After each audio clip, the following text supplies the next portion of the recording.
You asked the Prime Minister about fixed odds betting terminals in October. You've been campaigning for them some time. This week there was a chance to vote on the subject in the Commons. Take the story up from there.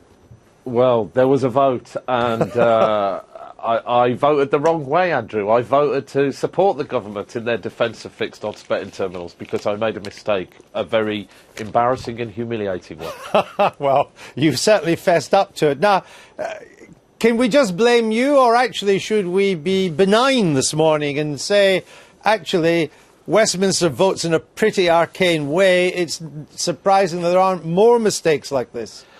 Well, Paul Flynn wrote a book called How to Be a Backbencher where he actually addresses this point, and he says if you accidentally vote the wrong way, you should immediately take up the cause and condemn your leadership and say you've always believed in this as a principle. I just literally voted the wrong way. It was an unusual vote this time. It was actually a ballot where you put a cross in a box rather than traipse through the division lobbies, and I have no idea what I was thinking when I did it. No, but explain that. I'm sorry, I'm out of touch here.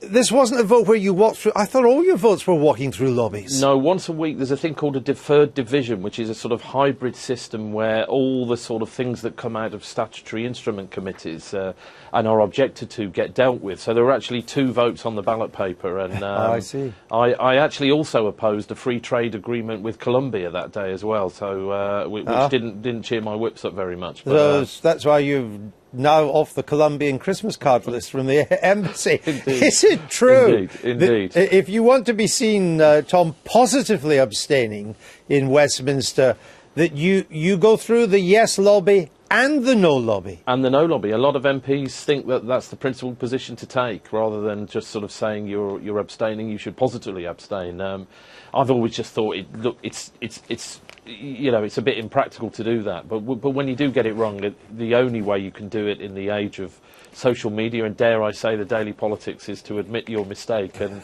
I tell you, at one point, the Public Bill Office, it was even worse, said that the vote had been lost by 1. And at that point, I nearly jumped in the River Thames with embarrassment. I knew it was bad enough to be ribbed by you about it, but that would have been a disaster.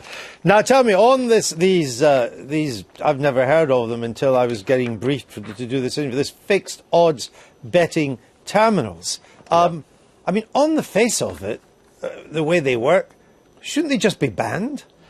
Yes, I think they should actually, but I mean, I think the way to deal with it is actually just to lower the stakes. The Prime Minister has expressed concern. I'm sure that we will make progress eventually on this now. You can bet £100 an hour every 20 seconds for 13 hours a day on the high street, on digital roulette. They've transformed our bookmakers to a place where you have a flutter into digital casinos, and I'm afraid that we've just turned a blind eye to it, and Parliament will have to address this sooner or later.